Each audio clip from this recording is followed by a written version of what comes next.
प्रेम से बोलिए सदगुरु साहिब जी की जय हो। सतनाम साहिब। कबीर साहिब जी समझाते हुए कहते हैं कि यह दुनियादार, दुनिया में होने वाले ए मनुष्य किस भूल में दीवाना हो रखा है। कभी परमात्मा याद नहीं आता। किन घर वालों के लिए, किस दौलत के लिए, किस पति पत्नी के लिए तू इतना गुमान में कुपा हुआ फूलता है कि एक दिन जब यहाँ से जाएगा तो कोई काम नहीं आएगा। साहिब का भजन लेते हैं। भजन के माध्यम से साहिब हमें समझाते हुए कहते हैं, किस भूल में दीवाना हुआ रे, ओ किस भूल में दीवाना हुआ रे, किस भूल में दीवाना हुआ रे, किस भूल में दीवाना हुआ रे। मात पिता तेरे सुख के संगी, बहन भान जी बुआ रे, किस भूल में दीवाना हुआ रे। मात पिता तेरे सुख के संगी, बहन भान जी बुआ रे, ओ किस भूल में दीवाना हुआ रे। हाड़ चाम नाड़ी का पिंजरा, हाड़ चाम नाड़ी का पिंजरा, ओ जा में बस रहा हंसा सुआरे, किस भूल में दीवाना हुआ रे। जा में बस रहा हंसा सुआरे, किस भूल में दीवाना हुआ रे। किस भूल में दीवाना हुआ रे, किस भूल में दीवाना हुआ रे, किस भूल में दीवाना हुआ रे, किस भूल में दीवाना हुआ रे। काम क्रोध मद बड़े ही लुटेरे, है लोभ नरक का कुआं रे, किस भूल में दीवाना हुआ रे। काम क्रोध मद बड़े ही लुटेरे, है लोभ नरक का कुआं रे, किस भूल में दीवाना हुआ रे। कहे कबीर सुनो भाई साधो, जीत चलो जग जुआरे, किस भूल में दीवाना हुआ रे। कहे कबीर सुनो भाई साधो, जीत चलो जग जुआरे, किस भूल में दीवाना हुआ रे, किस भूल में दीवाना हुआ रे, किस भूल में दीवाना हुआ रे। किस चीज की भूल है कि अपने देखत चले गए बैरी मित्र करोड़, नितानंद इस जगत में मचा काल का शोर।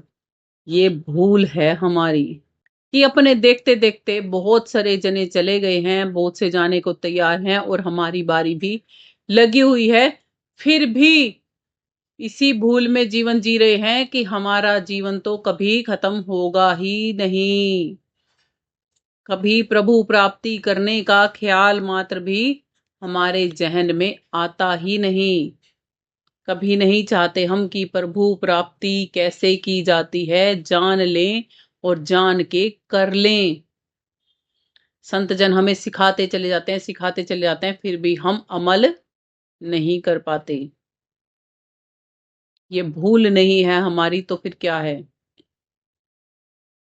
साहिब कहते भी हैं कि सुख में सुमिरन नहीं किया, दुख में किया याद, कहें कबीर उस दास की, कौन सुनेगा फरियाद।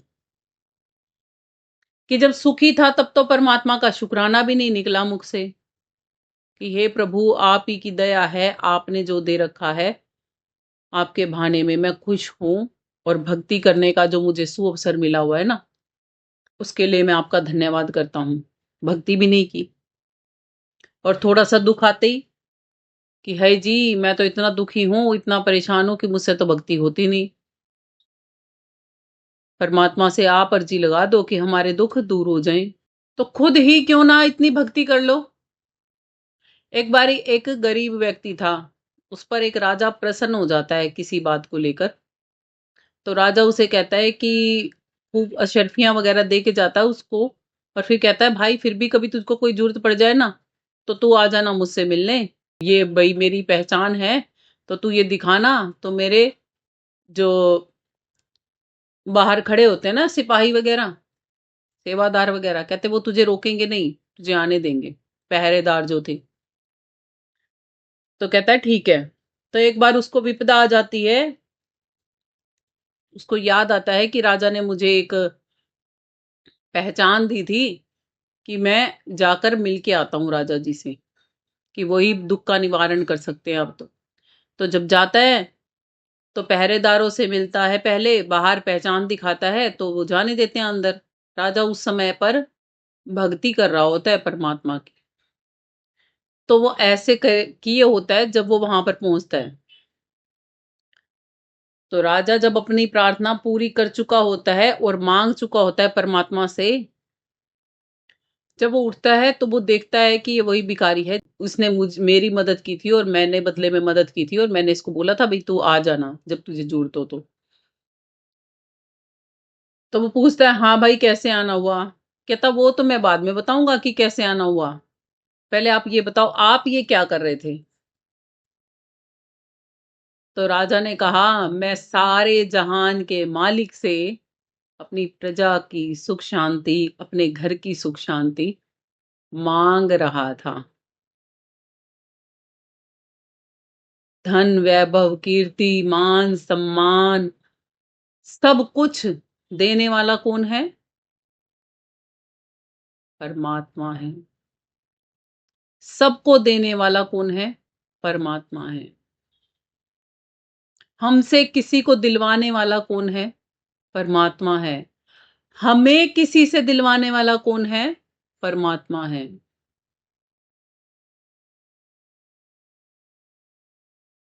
परमात्मा चाहे तो राक्षस वृत्ति वाले व्यक्ति से भी हमारे लिए अच्छा काम करवा सकता है, और परमात्मा चाहे तो एक सज्जन पुरुष को भी दुर्जन बना सकता है, दुर्जन को भी सज्जन बना सकता है। सब कुछ कर सकता है ना परमात्मा, सब कुछ।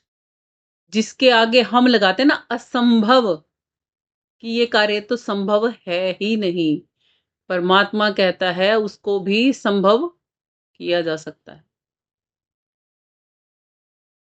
तो जब राजा के मुख से ये सुनता है वो व्यक्ति, तो कहता है जी बस अब और कुछ नहीं चाहिए। कहता क्यों क्या हुआ? कहता मुझे ये पता चल गया कि आप खुद भी मेरे की तरह मांगते ही हो, फिर मेरे में और आप में अंतर क्या है? मैं आपसे क्यों मांगू, मैं उसी से ना मांग लूंगा जिससे आप मांगते हो। कैसे मांगते हो वो मैंने सीख लिया आपके पास रह के। अब जो मांगना है तो सीधा उसी से मांगूंगा जो सारे जहान को देने वाला है, फिर आपको कष्ट क्यों दूं मांग के। परमात्मा हमारे लिए ही लोगों में उतर उतर के आते हैं। हम जैसे लोगों में क्यों उतर के आते हैं? क्योंकि हम परमात्मा की वो आवाज, वो धुन, वो जिस भाषा में हमसे बात करता है, वो क्योंकि भाषाओं से परे बात करता है। ना ही तो वो हिंदी में बोलता, ना ही वो उर्दू में बोलता, ना ही वो फारसी में बोलता। बंद जाएगा ना अगर भाषाओं में बात करेगा परमात्मा तो।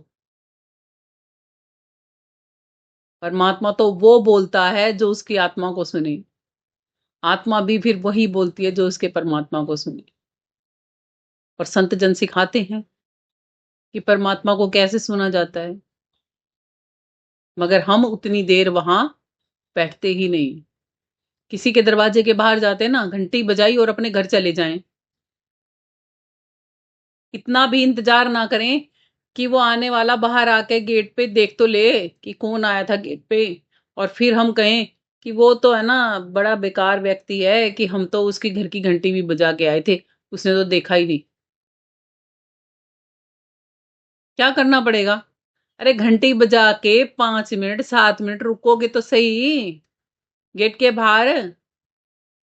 और एक बार घंटी बजाने से कोई नहीं आए तो एक बारी और बजा के देखोगे कि क्या पता कोई है भी घर में कि नहीं। अड़ोस पड़ोसियों से पूछ लोगे कि भाई वो हैं घर में या नहीं है। ये थोड़ी ना कि एक बेल टन करते ही और भाग जाओगे, नहीं करोगे ना।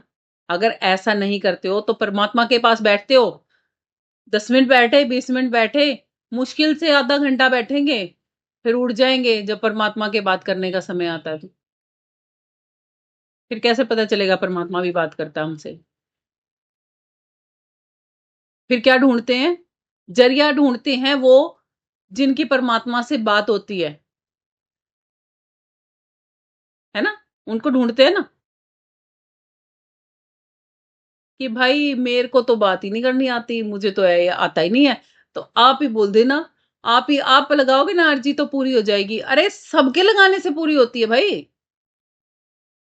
मंदिर में ये नहीं है कि जो लोग पंडितों से पूजा नहीं करवा पाते और वो सीधा मंदिर में जाके परमात्मा की अगर आराधना करते हैं तो उनकी कबूल नहीं होती, होती है ना। और जो पंडितों के द्वारा करवाते हैं वो भी कबूल होती है। समझो क्या समझाना चाहते हैं। हालांकि सरगुण भक्ति का कोई मायने नहीं है यहाँ पर, मगर एक उदाहरण के तौर पे आपको समझाया जा रहा है कि एक मूर्ति के सामने भी आप जाके कुछ मांगते हो तो वो भी पूरा होने की क्षमता होती है, क्योंकि आपके अंदर की आस्था होती है कि उसमें परमात्मा का वास है। फिर परमात्मा आपके जैसा हूबहू इंसान आपके सामने भेजता है, आपकी भाषा में बोलने वाला भेजता है, फिर क्यों नहीं विश्वास कर पाते हैं? समझो। मगर क्या कर रहे हैं? भूलवश, ईर्ष्यावश, द्वेषवश, कामवश, क्रोधवश, लोभवश, मोहवश और अहंकारवश हम इतना उलझे पड़े हैं कि परमात्मा की तरफ हमारी सुध जाती ही नहीं। अगर जाती भी है तो केवल इच्छाओं का कटोरा लेके जाते हैं परमात्मा से, परमात्मा को पाने के लिए। मंदिरों में भी जब आप जाते हो ना, वहां पर भी ये बता दो कितने लोग ऐसे हैं कि जो देवी देवताओं से, देवी देवताओं को ही पाने जाते हैं। देवी देवताओं से भी मनोकामनाओं की सिद्धि के लिए जाते हैं, उनको पाने भी कोई नहीं जाता। कितनी बड़ी विडंबना है ना ये हमारे साथ में, कि हम यही नहीं समझ पाते कि हम जीवन जी कैसे रहे हैं। साहिब पूछते हैं हमसे, कौन सी भूल है ऐसी, किस भूल में दीवाना हो गया? क्या तुझे ये नहीं पता कि तेरा जन्म हुआ है? क्या तुझे ये नहीं पता कि एक दिन मरना पड़ेगा? क्या तुझे ये नहीं पता कि जो ये बीच के कार्य व्यवहार है सब तेरे बंधन का कारण है? एक ही वजह है जिससे तू बंधनों से मुक्त हो सकता है, वो है सत भक्ति करके, और वो ही तू करता नहीं है। कब तक इस भूल में ही पड़े रहोगे? कहते हैं, मात पिता तेरे सुख के संगी, बहन भांजी बुआ रे। हम कभी भी कोई पर्व मनाते हैं या कुछ भी खुशी का समा मनाते हैं तो ये सब इकट्ठे होते हैं किस चीज में?